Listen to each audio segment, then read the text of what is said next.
It's rock and roll!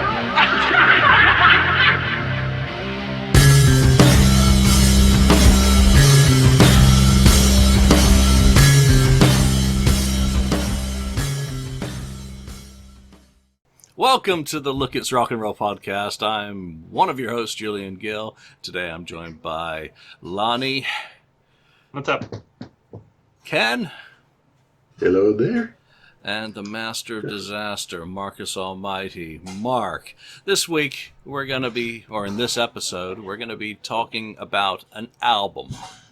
And this album is the choice or the pick of Mark. So Mark, why don't you lead us into this album and tell us why you forced us to listen to it?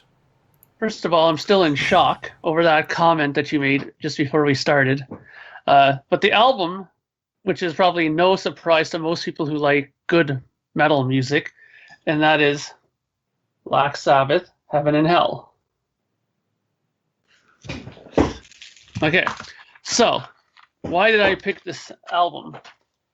Well, the simplest first answer that I'll give you is because it's an excellent record, probably the best record, and this is going to be something that might cause some ruckus amongst the Black Sabbath community. But this is probably, in my opinion, if not one of the best, but probably the best Black Sabbath album, period. Okay? I rank it up there in my personal opinion, one of my favorite Black Sabbath albums, and I know I've actually said this before too. From Ozzy, the debut is my favorite. I've always loved that first record. I have about 5 different copies of it, Irish pressing, this and that. I love it. But for me, the one thing that I've always said, and I know this has caused pages and pages of debate whenever I've said this on people's pages, that when they got Dio in the band, the quality of musicianship and music overall tripled. Because look, let's face it, Ozzy ain't no Dio, okay? He can't sing as good as him. He can't write as good music as him, And the fact of the matter is, I'm going to ask all of you out there listening, do an honest thing for one day. Put this album on and compare it to every Ozzy album that he's done. And I don't think you can say honestly that they're better than this. There's no way. I mean, the last 3 are complete piles of garbage. So Never Say Die is crap. Technical Ecstasy is garbage as well. Sabotage is borderline, borderline decent at best. Okay? The first 3 are good, obviously. I mean, Black Sabbath, Paranoid, Masters of Reality is fantastic. Actually, I'll even go as far as to say Sabbath, Bloody Sabbath is a really good record, too. But is it this? No. I don't think it's it. I mean, the one thing that this album has over everything else that I mentioned, and I'm curious to see who's going to argue this amongst my esteemed colleagues here today, is this album was produced by Martin Birch. Sonically, this album sounds heads and tails above anything else that Black Sabbath had done that he wasn't involved with. Okay? Yes, Martin did Mob Rules as well. And, that's another fantastic record. But it's not Heaven and Hell. I mean, you can go through that whole track listing top to bottom. And I mean, even when they reunited as a band, when Dio came back in the 2000s on his last leg before he unfortunately passed away, yes, fantastic record. When he came back, that whole album is represented. I think there's only one song that's not off of there, off of this record, which shows. And they always say it every time he introduces a song live.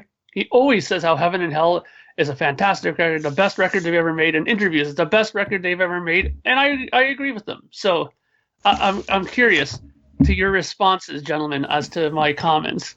Well, let's start with just a basic introduction here. What was your first interaction with Heaven and Hell and Black Sabbath, for that matter? Ken, why don't we start with you, because I've got construction going on here. Okay, the first introduction to Black Sabbath is really just hearing a few of the songs, like earlier songs on the radio or on FM radio, Paranoid and Iron Man, the normal things that you would hear. But I did not buy any Black Sabbath back then. I think I got the greatest hits or the best black, whatever it was. Sold Our Soul for Rock and Roll. Yeah, that's it. That was the one. I had gotten that one. That was the only one I had. So I really didn't know a lot about Black Sabbath in general. And as for Ronnie James Dio, I did know him after the fact, after he left Black Sabbath and did his solo career, in which I saw him live shortly after. I guess for his first solo album, I saw him live, and he did a couple of the tracks off of this album that we're going over today. So yeah, I wasn't a collector. I didn't know. I had never listened to this album. Wow. But I have my views on it. So, which I think Mark will like. So. Well, we're not here to please Mark. We're here to please Lonnie. Lonnie, what was your first interaction with this album and with Black Sabbath themselves? Well, my first interaction with Black Sabbath themselves, or I guess the Black Sabbath songs, was my brother bought a copy of Ozzy's what's that record where he does all the Speak of the Devil. Speak of the Devil. That's right. Or he does all those Talk Black with the Sabbath. Devil, depending where you're from. Yeah. Right. But he bought Speak of the Devil probably when I was junior high-ish, maybe a little younger than junior high-ish. My brother's is 4 years older than me, and he got into Ozzy when I was a kid. So my first introduction to those Black Sabbath songs was on Speak of the Devil, and he played that album over and over and over again. And then he started, he rounded out his Ozzy catalog between Bark at the Moon and Blizzard and Diary.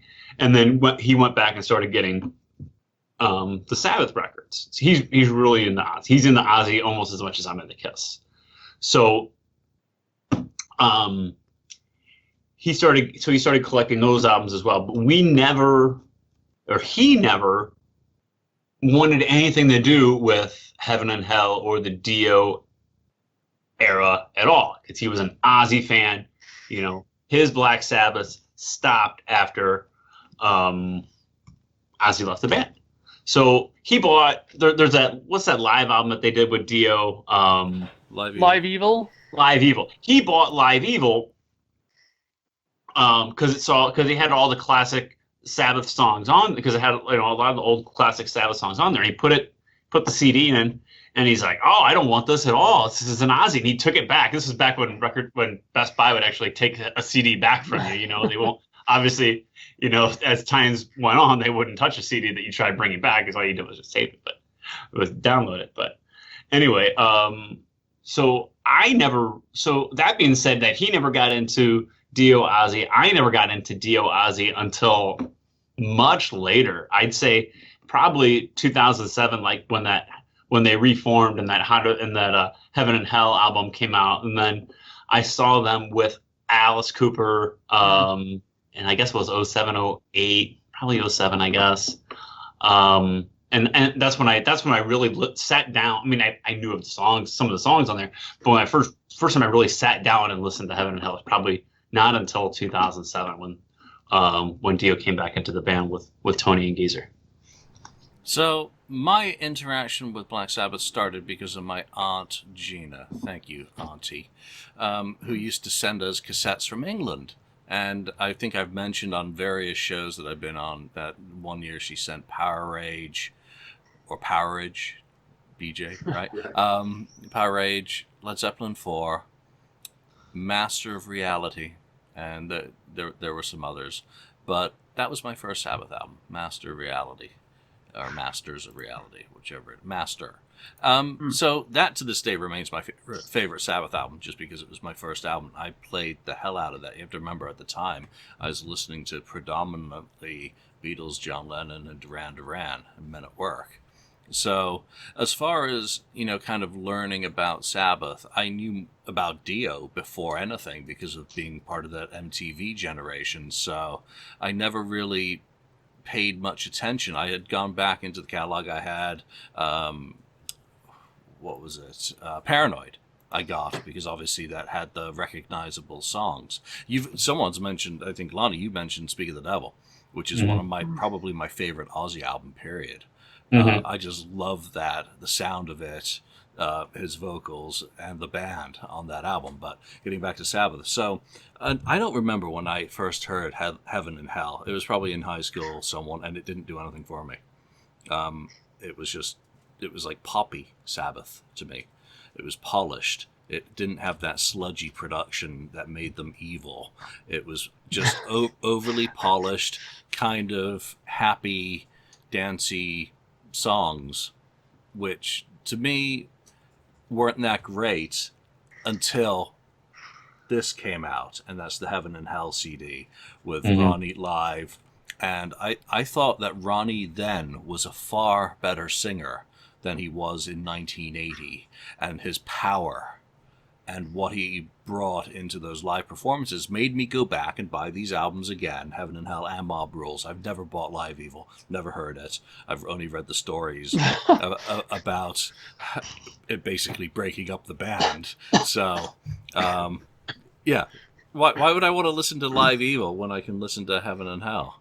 So, I don't. Zero interest, and it's got a crappy cover on it as well. So that made me go back and listen to these albums years after they came out.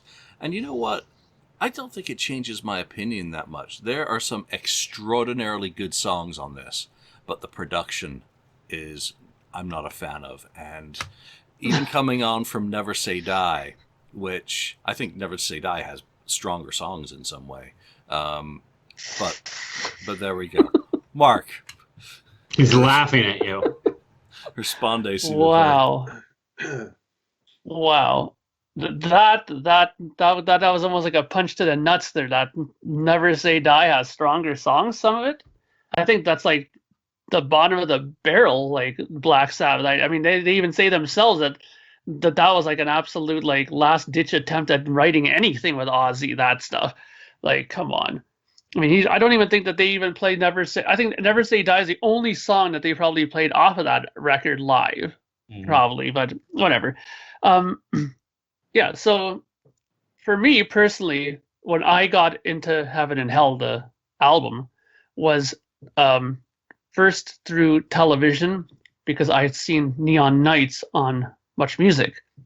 So this was long after it had come out, right? And at first I was like, wow, what is this? Because I had heard Black Sabbath earlier the same way Lonnie did, through Speak of the Devil, which my friend down the street had.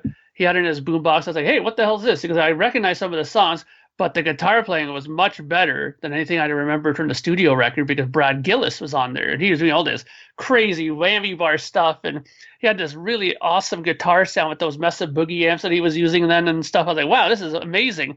And I'm kind of not ashamed to say it, but when I went back and listened to the original records, I was like, oh, his guitar tone sucks compared to Brad Gillis. Because, I mean, obviously he had like, introductory made Laney amplification, which was just being made at that time. So, those amps are blowing up every 10 minutes on them. So you can't expect him to have the same, huge tone as a guy who has a, fantastically built Mesa Boogie amp. But anyways, I thought I really loved that record.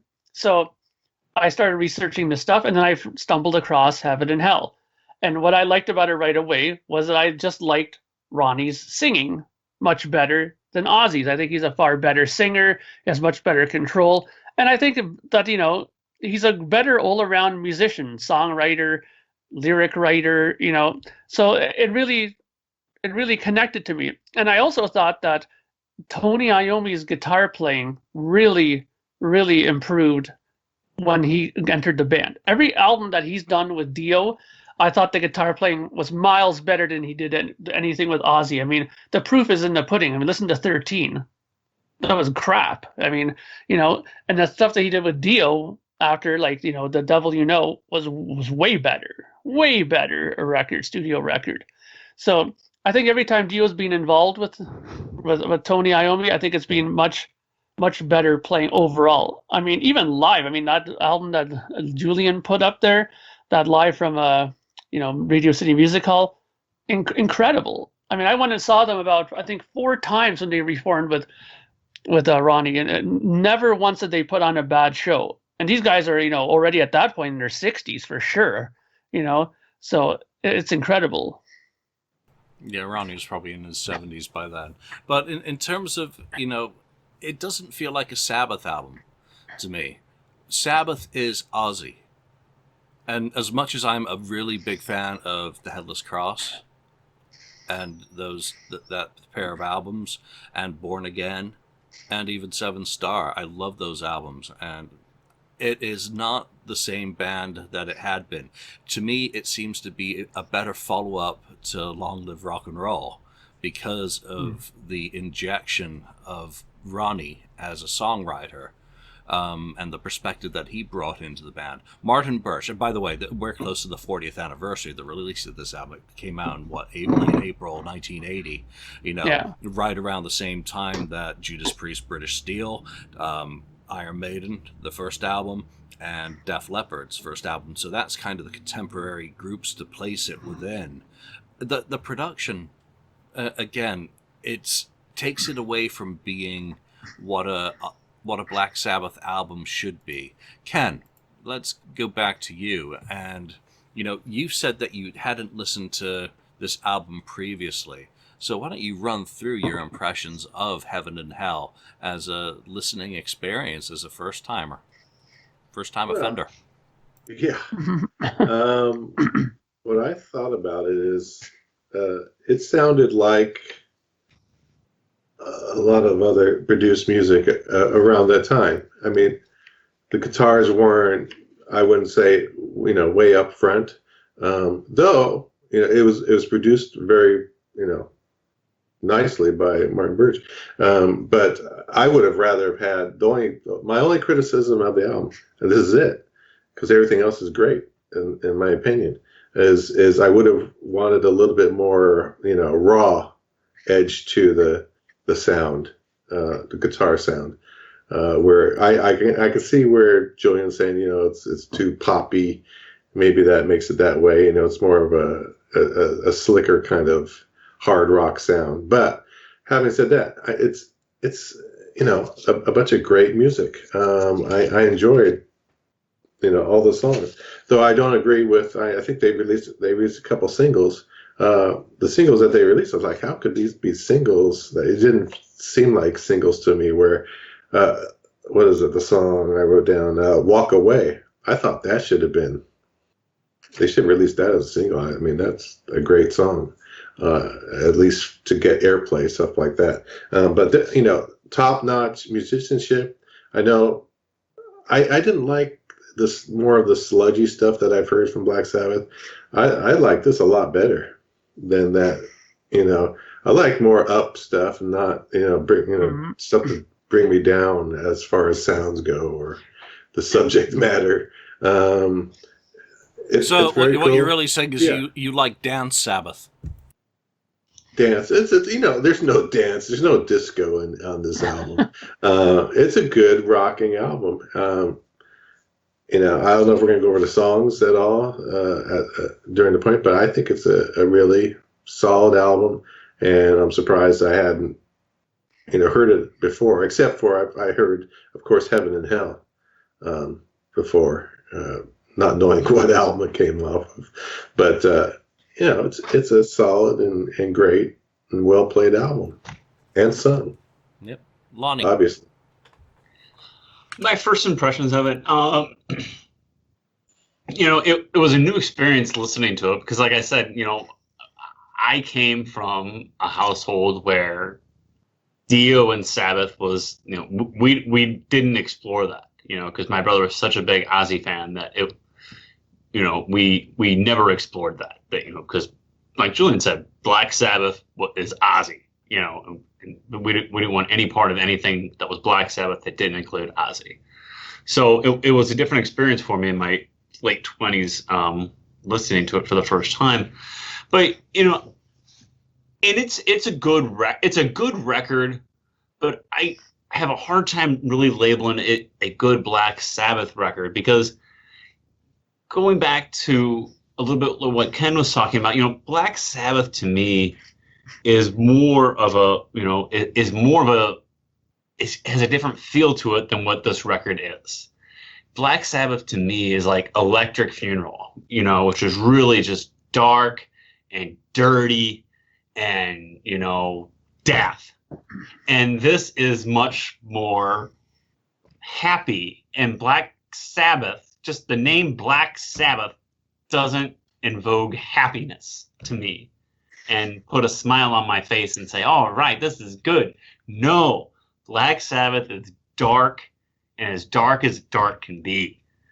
But that being said, it surprised me when I listened to it for the first time because it's not what I expected. Because when I put on a Black Sabbath record, like I said, I expect Hand of Doom. I expect really dark things. And okay, well, the first song on the album, it has such a different feel just right away. Neon Nights it's a good song. Don't get me wrong, it makes me feel like I could go out and run a 6-minute mile or something like that still. But it's not Black Sabbath to me. So I like it. I like some of the songs on there. I like Lady Evil. I like Neon Nights are two of the ones that really stand out to me. But to me, it really surprised me when I listened to it for the first time because it doesn't have the same feel to me. It'd be great if the band was called something else and not Black Sabbath. Yeah. I find these comments very interesting because this is because I like the album, but that was Canadian for WTF. I find it I find it interesting because maybe it's because I love progressive music so much that I don't have an issue with bands changing as their careers move forward. I don't like the idea of a band being stuck in one sound a la AC/DC for 20 years of their music. To me, that's completely boring. I don't want to hear Hand of Doom again for the 70th time, 50 years later again.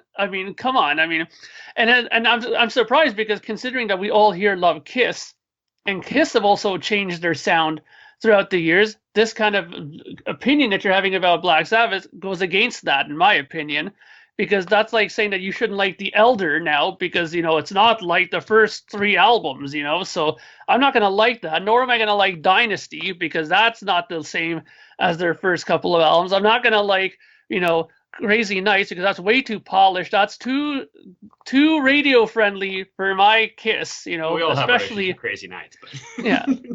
But that's why I find it. They didn't change their lead singer, which is look what happened. They with changed bands everything like, else. Yeah, look what happened with bands like Motley Crue. Put out MC94 and Quaternary, completely different sound and band, similar to how you transition with Black Sabbath. What other bands have changed their singers to a substantial degree? We don't talk about Van Hagar doesn't count. AC/DC.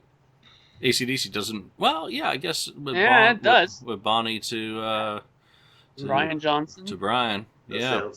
Yes. So and I have to agree with Van Halen. Sammy Hagar was a major change, and they had their first #1 record, ironically, with Sammy Hagar. So change isn't always a bad thing. Yes, it is for Van Halen. In that case, it is. Yeah. 5150 is complete garbage. But getting back to that, kind of the songs on this, Neon Nights, very up-tempo, happy Sabbath. I called it Dance Sabbath because you can almost think that the only thing missing from Neon Nights are some little hand claps to go with the Jordache jeans, down at the rock club, and the same with Lady Evil. It's like happy Lady Evil. I'm sorry, Lady Evil isn't supposed to be up-tempo, woohoo, snap, snap, get my maracas. No, that is not Sabbath. It's completely losing the mood and going into the Dungeons and Dragons things. You can see why Ronnie and Richie Blackmore were at kind of loggerheads with Rainbow because dragons and things got very old with Rainbow. So did Rainbow after he left. Yeah, and then Rainbow wanted to be more commercial. Now, is it not ironic that Sabbath is far more commercial on this, even if their choice of singles? Neon Night, straight out of the gate, That is a very commercial single to be being released. That's almost trying to normalize Black Sabbath and make them consumer friendly to the new 1980s market. Mark. I don't know. I mean, honestly, that's never the first thing that entered my mind when I heard it. I mean, when I heard Neon Nights, I was like, holy shit, this is pretty fast for Black Sabbath. Usually they're doing snail's pace music, and they're playing. I'm surprised that Bill Ward didn't keel over after playing that song, because I mean, it's like 3 times the speed of anything else that they've done, you know? So, I mean, it's, to me, I just looked at it as a more upbeat thing. It was more in line with what was going on in the 80s, because the 80s was a lot more about, you know, upbeat, faster music. I think that whole, you know, back in first gear, slow, sludgy stuff was kind of going the way of the dodo bird at that time in the 80s. That was looked at as dinosaur rock, I think. And I mean, don't get me wrong, I like that stuff. I love a lot of 70s and 80s stuff. I mean, but honestly, that type of slow music didn't become cool again until Typo Negative came out in the 2000s, and that's what I think. I mean, it could be wrong, of course, but you know, I just think that that's a really good upbeat song. It has probably some of Tony Iommi's better guitar soloing that he's ever done. Like I said, I think that he stepped up his game when Ronnie came in. I mean, Ozzy really, I mean, look, Ozzy did his thing with Sabbath, okay, but I can't imagine Ozzy going to say, Tony, I just really think you should do some more hammer-ons in this solo, or you should do something a little bit more. Ozzy was probably too drunk to even give a shit what the guitar solos were half the time.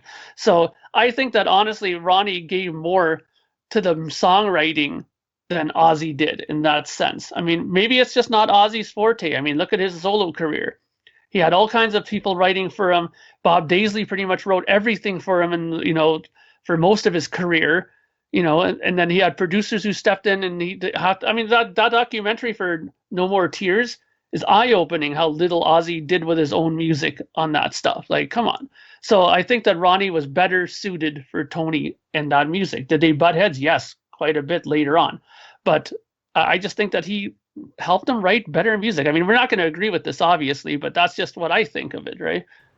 That's perfectly fine. That's really nice. Ken, you know, let's talk about some of the singles and maybe the songs that you think would have been either better choices than what was listed on this, because they came out with Neon Nights, which we've all already kind of talked about, or I haven't bashed it enough yet. It was followed by Die Young, which I just can't imagine why anyone would have thought, why don't we release a real, I mean, regardless of the subject matter, the title, you always have that first impression is from the title, not necessarily listening to the song, and it's very unfortunate because it's an absolutely fantastic song. And then in some markets, Lady Evil was a third single. What do you think about those choices? And if you were the A&R rep or whomever does that function, what would you have picked? Yeah, I mentioned it earlier. I mean, I didn't think, I mean, Neon Nights is a great song. I think it's an FM song. And talking about Tony Iommi's guitar solo, it's too bad that they faded that out at the end, because he is really ripping at the end of that song. I was hoping that it would, you know, continue on, and oh man, why'd they fade out? They could have, you know, just kept it going for another minute or whatever. Would have been great. But I don't see that as a single. To my ears, that's not a single. That's not something that would have played on the radio at that time. And the other one, Die Young, I thought, you know, it's a great song. It sounded more like, you know, like a precursor to Iron Maiden, that song a little bit, just the way the sound of it was to me. But like I mentioned earlier, I thought Walk Away, to me, first time I heard it, and I've listened to it about 4 times now, the CD, and that song really stands out to me as it being the song that should have been the single. Otherwise, you know, there's some other great songs there that, you know, I guess they could have released, but I think their choices, whoever it was, the record company, their choices were incorrect on, you know, putting those other songs out as a single. Lonnie, what's your take on singles? I like Neon Nights as the lead. again, as a song itself, I don't have any issues with it. I think it's a great song. It's a good song to get fired up to. I like it, and I like Lady Evil is good as well. I thought that was worthy of being a single. But I was surprised. But I am surprised of Die Young being the second single, because I think I would have gone with either Children of the Sea or a radio friendly version of Heaven and Hell. Radio friendly meaning just shortened, because 6 minutes, typically doesn't work well for an FM, radio song. I would have, kind of shrunk it down somehow to 4. And I think Heaven and Hell could have worked as well. I was surprised when I saw that Die Young was a single. I think there's a couple on there that would work a little bit better. Yeah, Mark. Yeah, I'm honestly I'm kind of surprised too. I mean, Neon Nights I think is okay as a single, but I still think that would have been better songs to release on. I mean, I'd have to agree. I think Children of the Sea is a better song to be played as a single. And the other song I think that was pretty good too is Wishing Well. I think that song has always had a kind of interesting, kind of upbeat sort of, it has a bit of acoustic guitar in there as well. I know that's very un-Sabbath, but it's very catchy. I mean, if you're going to put something on the radio and you want it to be a single, you want it to catch people's attention. That's the whole point of a single, right? So I think that has enough of the ingredients in there to be a catchy single. I mean, Heaven and Hell, as much as I love that song, it would not have been a good single. I agree with Lonnie, just way too long. But all the things that I love about that song would disappear if they edited it. I mean, I especially love that, and I'll never forget the first time I heard the ending of that song, where it fades out and it goes into that classical guitar bit at the end. I mean, I've always loved that fade out on that do do do do do do do do, that little piece at the end. I remember for years just ripping my hair out trying to figure out how the hell is he playing that, and then it finally dawned on me, well, it's two guitars. One guitar is just doing the single noting, the do do do, and all the other melodic line he's just overdubbed over top of it. I mean, but it's such a great piece at the end of that song. So, but I mean, it wouldn't have been a good single. I think it's inconceivable how they didn't come up with a radio-friendly product promoter that really did the album justice, especially when Heaven and Hell has become a song that is probably in the all-time great lists of songs in the genre. So it's hindsight is 2020, and you can say, well, why didn't they do an edit of it? But in 1980, when Black Sabbath, Black Sabbath and Heaven and Hell all in one sentence, then you just don't see that. That's a bridge too far, I think. So I get why they would go with the up-tempo stuff like Neon Nights, which, I'm kind of making fun of it because the comments about Bill Ward is a completely different drummer than this material, which is why when you listen to later bootlegs and live recordings from the tour and Mob Rules with Vinny doing the drumming on it, that was much more of an appropriate drum sound to the material because Bill's era and swing was, again, firmly rooted in the slower or more dirgy, I got to use dirge, it's Sabbath, sludgy material. Doomy. Yeah, so he was a better mechanic for that sort of material coming with his background than Vinny was. So singles, Lady Evil, I think, is a great single. It's got the sort of commercial appeal that's acceptable, even if I did mock it and say it was missing maracas. And then a second single, I think Children of the Sea. I got to cop out because I can't go with Die Young as much as I love that song, again, because of the title. Wishing Well, I hate. I despise that song. That just makes me think of Kiss's Music from the Elder and the well that there's yes. So I'm polluted by Kiss, and it's a nice song and it's very pleasant, but it's just too damn happy for Sabbath. You're my wishing well. I mean, come on, those are not the sorts of metaphors that I really need out of that band. Lonely is the word. Again, from a personal taste, I love that song. Walk Away is Too Happy Again. So there we go. It's difficult to pick singles from an 8-song album as well. You know, it's under 40 minutes. It's 8 songs. A few of them go on a bit long and need to be edited, so you get into a little bit of a pickle with that. What songs and music, I guess, on the album? What are your top 3 songs off this album, Ken? Kind of going in a circle. Top 3 songs. Well, that's going to be tough because there's a lot of good stuff on here. I know I kept mentioning Walk Away, so I'm just going to throw that out right away because I already said it. That should have been a single, and I really like it a lot every time I hear it. I mean, I have to say, of course, Heaven and Hell, of course. And what did I write? I wrote that.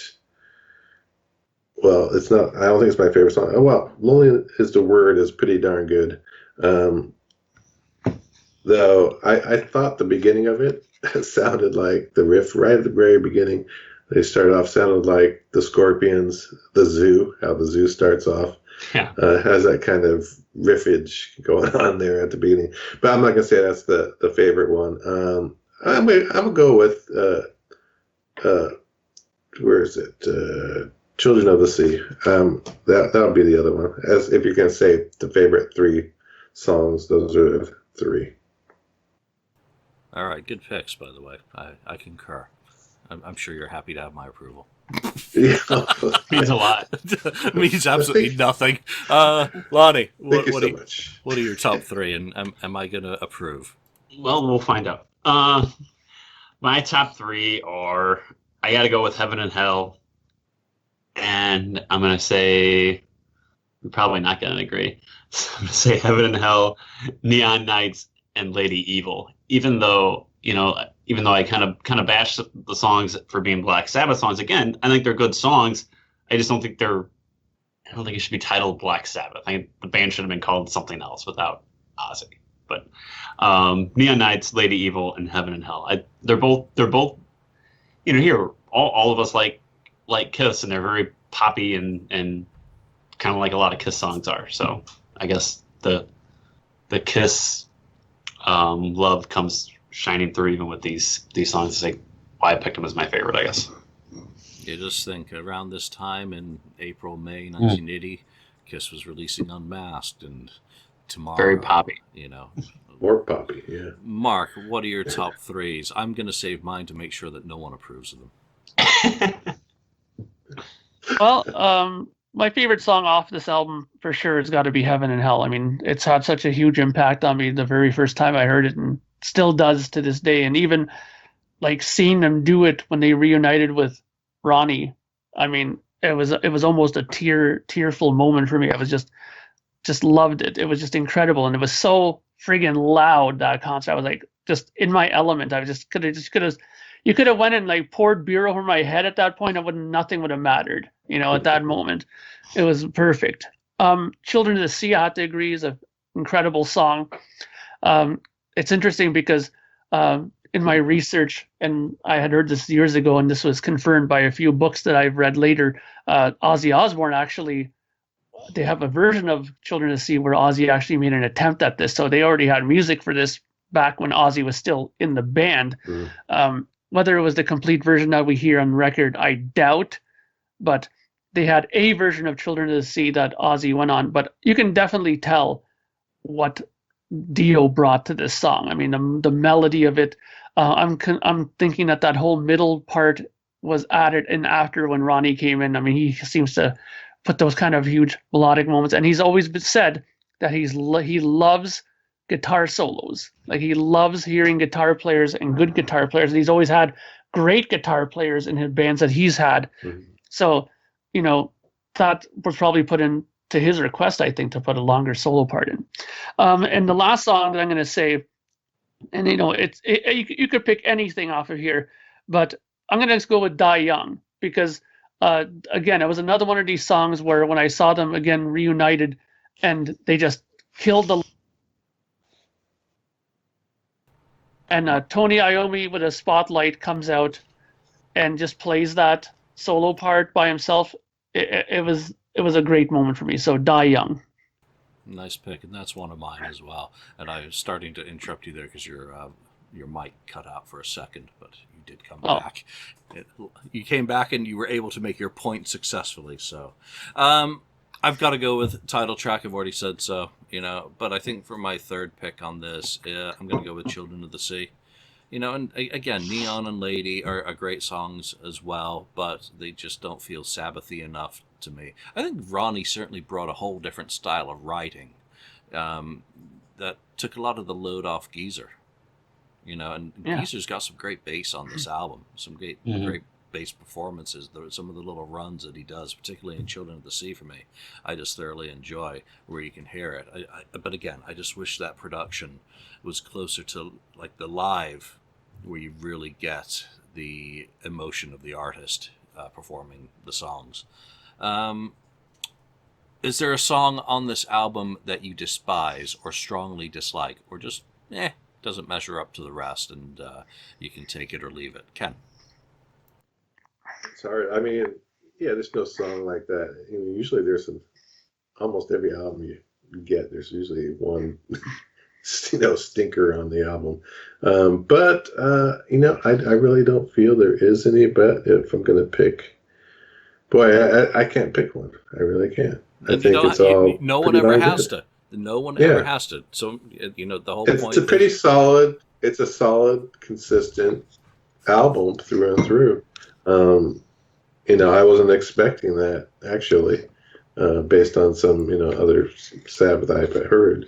But I thought, this is great, consistent album. I listened to it, like I said, 4 times now, because I had just gotten the CD not too long before this episode that we're recording. But it's good. I don't have a throwaway or anything like that. Awesome. Lonnie?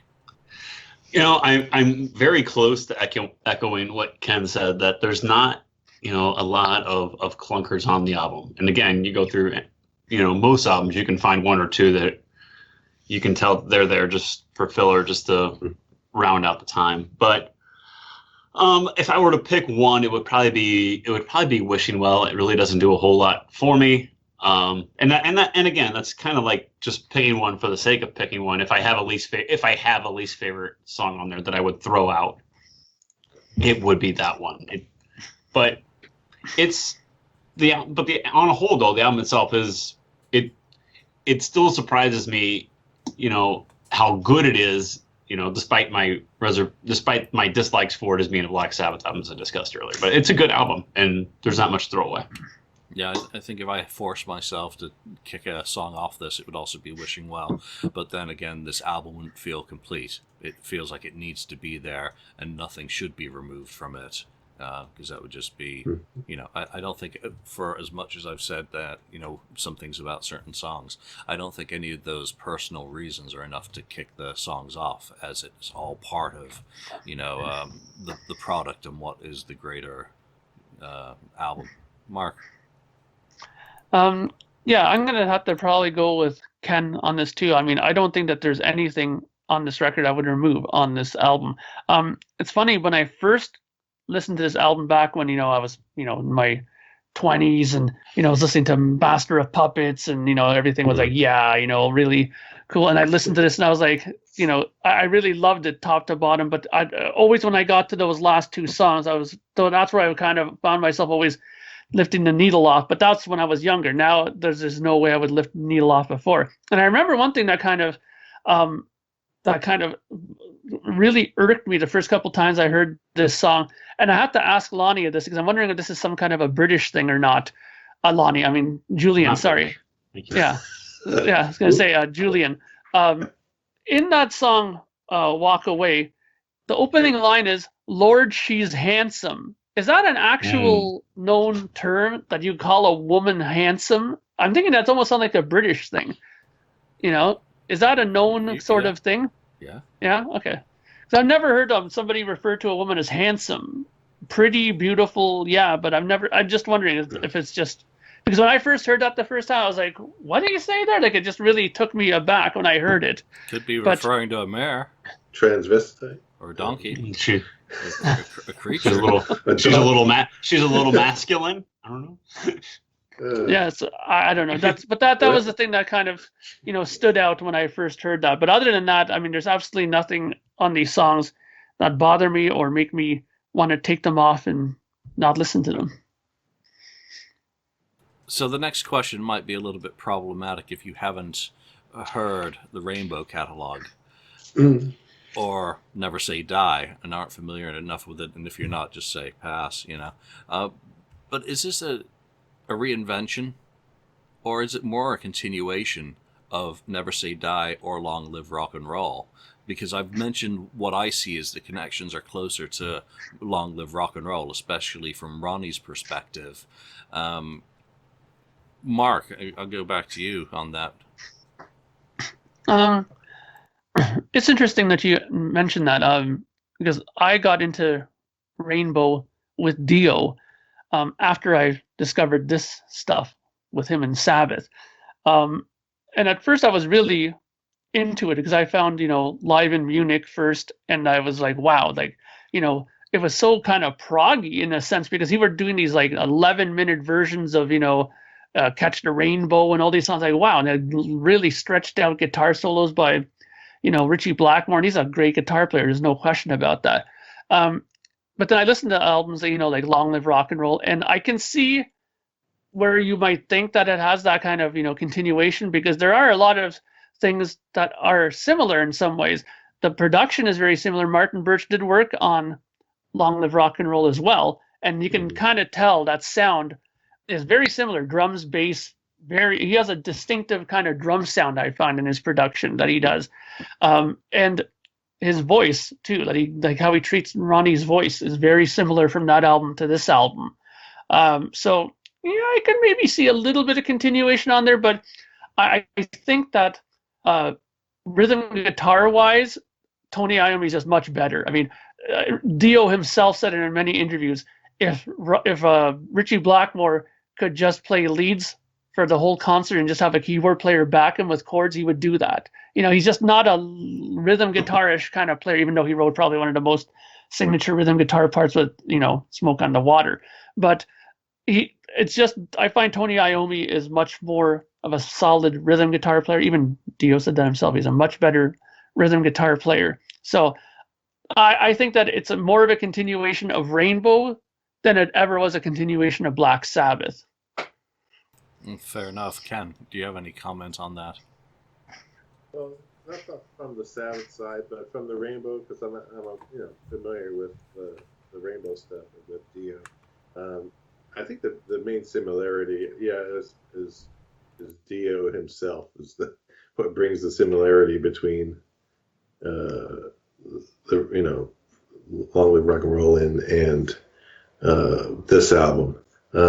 It's just his style, his singing style, and I think that's the key tie there. As for the other, Black Sabbath sounds, I don't think it's just a total different sound for Sabbath here. So there's no connection there, at least not for me. Yep, left turn at Albuquerque. Lonnie. Yeah, I mean, obviously, I don't think that it has. If you listen to Never Say Die and listen to this, there's very little similarities in my opinion at all. I mean, it definitely has more. You can definitely draw more laterals to Long Live Rock and Roll than you can from anything Black Sabbath had done up until that point. So, I mean, it's as much as a left turn from Never Say Die to Heaven and Hell as Motley Crue was from Dr. Feelgood to Motley Crue. I mean, it's night and day different. So, if there's parallels to anything, it's definitely Long Live Rock and Roll. There's no question. Yeah, but that Motley Crue comparison, I don't find MC94 anything like the Scream. So no, that's true. That's true though too. Yeah, that really became an entity unto itself. That band, I mean, That's fair. completely new band. I have a quote from Bill Ward that I just want to read, and anyone can chime in if they have any. And he said, Heaven and Hell was the beginning of a new band of which I had no idea what band I was in. It was almost like Ron was capable of coming up with lyrics that seemed to fit his idea of how Black Sabbath ought to be, and I sensed a kind of unrealness about the lyrics. And obviously he did bugger off, what was it, during the tour or even before the tour? I don't remember. And I think that probably sums it up quite fairly from his perspective, because one of the things I think we have all mentioned is that the drumming seems more suited to the earlier period, and how was he able to keep up with that without a lot of cocaine? Perhaps. Final question for this panel is, where do you rank Heaven and Hell within your own personal Sabbath studio catalog? Because obviously not everyone will have experienced every single album. And anyone a big fan of Cross Purposes? So where does it kind of fit in? Oh, not you, Mark. Oh, God. We know your opinion. Lonnie, let's start with you. We know your opinion, Mark. I have a hard time ranking it above anything they did with Ozzy.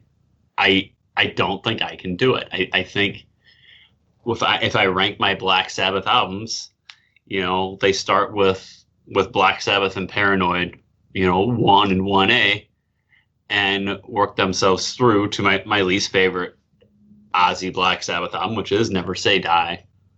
And Heaven and Hell would come in somewhere after that. I don't think I could put it ahead of those.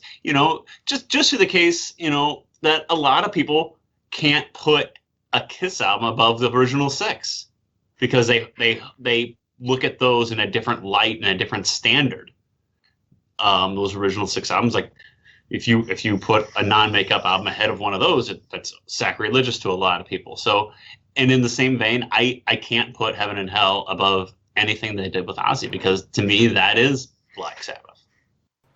You really are a sensible fella. It's interesting, though, considering how much you love. It's interesting considering how much you love Revenge that you would say that, because I mean it's nothing like the. I'm just drawing the comparison. I'm not saying for me personally. I'm just saying for a lot of fans, they would never do that. That Kiss is these original 6 albums, period, and then the rest of it comes in somewhere later. I'm not saying for me personally. For me personally, I like Revenge more than some of those original 6 albums, but there's many Kiss fans that would never put anything the band has done past 1977 above those original 6 albums. Okay, but you still, but then when we talk about this though, but this is Black Sabbath. That's Kiss. Yeah. That's Black Sabbath. Okay. Kiss. And we're talking a different, and it's apples and oranges too, because we're talking a different lead singer, a totally different music direction. Granted, we've mentioned we're talking too much Kiss on this show, but Kiss has had multiple music directions. But just for me personally, I can't rank it above anything they did with Ozzy. Okay, that's fair. So glad you approve. I was like, where's my popcorn? Ken, what about you? Yeah, from the Sabbath stuff I heard earlier, and I mentioned it, I said I just don't like the downer kind of stuff and the sludgy kind of stuff. I think I did like Dio when he, like I said, I had his solo stuff when he first in the 80s, and it was great stuff. So that's why I think I really like this album a lot. I think this album, it's my only really Black Sabbath album in my catalog right now, and it's going to be my favorite one. Top of the pile. I might, I think I might start listening to some other stuff again, because I haven't really went back and gone through it all. I mean, sometimes you need to go back through it all, and you may have a different perspective on things. So, which has happened to me before with other, bands. So I'm going to do that and, and feel it out and see how it is. But for right now, I think this is a, pretty darn good album. It's solid. It's really a solid album. Yeah, go on Spotify, start at the beginning with Black Sabbath. Work I'll try. work your way up, or as far as you can go. It's not something that you always have to complete the mission, but I think it's certainly worth always checking out a band for the first time. I'm with Lonnie. There's no way this is going above any of the original Sabbath albums. Even Technical Ecstasy, even Never Say Die. I actually love Never Say Die. I think there's a lot on there that is really underrated. God. And then I have the difficulty of where do I rank it within the Dio Sabbath albums? Only the original three. I love Dehumanizer. That has always been one of my favorite ones because of where I was at that age, and it was metallic, grinding, heavy metal that was heavy, heavy, heavy, and a song like Yes. just blew me away, and Computer God and TV Crimes and all of that stuff. So it actually, I think I like Mob Rules better as well, because while the songs aren't quite as good, the drummer and the band fits the music that they were performing better than having that kind of odd man out. But it doesn't top Headless Cross for me, which is just one of those complete, maybe guilty pleasures. So where does it rank? It ranks favorably. I mean, I do like it, but I do think it's a different band, and it is like AC/DC, that you don't judge the Bon era against the Brian era. The Hagar versus David Lee Roth, again, two different bands. You don't judge Steve Perry against Arnell or Soto or whomever else filled in that band on lead vocals. So, different band, great album. Mark, I will let you bring us to an end with where you rank this in your Sabbath catalog. Well, like I said, it all started for me with obviously the early Sabbath stuff. I mean, when I first started playing guitar, I embraced the early records because they were very easy to learn because it wasn't really complicated on guitar, and I loved it because of that, and I just loved it because I just loved the music in general. I think doing this episode now at this point in my life and how I've developed as a musician and so on and as a listener, I think that my expectations of records and stuff like that have changed. If I was 20 years old and you asked me this, I probably would have been, putting it lower than I have it now, because I did like some of those Sabbath era stuff pretty good, and I probably would have put Speak of the Devil very high up, included that almost as a Sabbath thing, because it essentially is just Black Sabbath. There's nothing Ozzy Osbourne about that. It's just him singing Sabbath songs. But right now, and you brought up those other two records, The Humanizer and Mob Rules, and I love those records. And this might sound very odd, but I almost love The Humanizer equally to this record. I mean, it had such an impact on me as well when I first heard that record. It was incredible, that record. But I have to say, I'm going to stick with my original assessment. I'm going to go number one for many reasons that I could go on for an hour and a half. The Black Sabbath first record, it will always be my number one record because it just had so many different things that it did to me as a musician and as a person.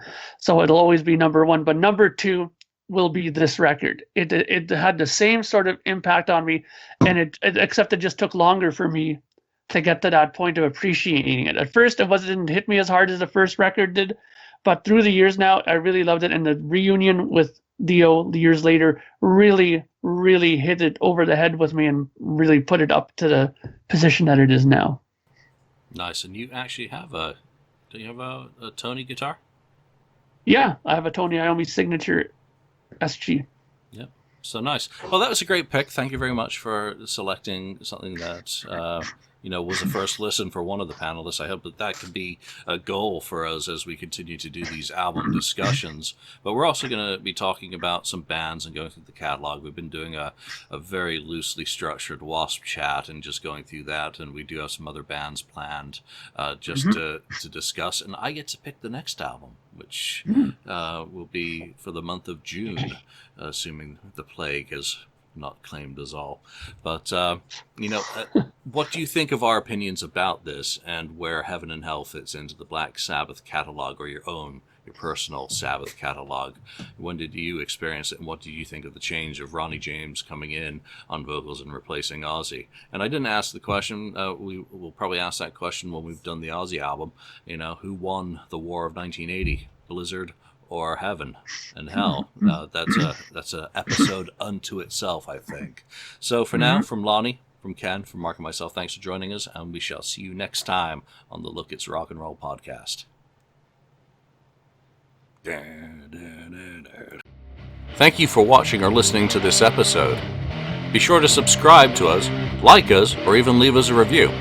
You can find us and join the conversation on Facebook.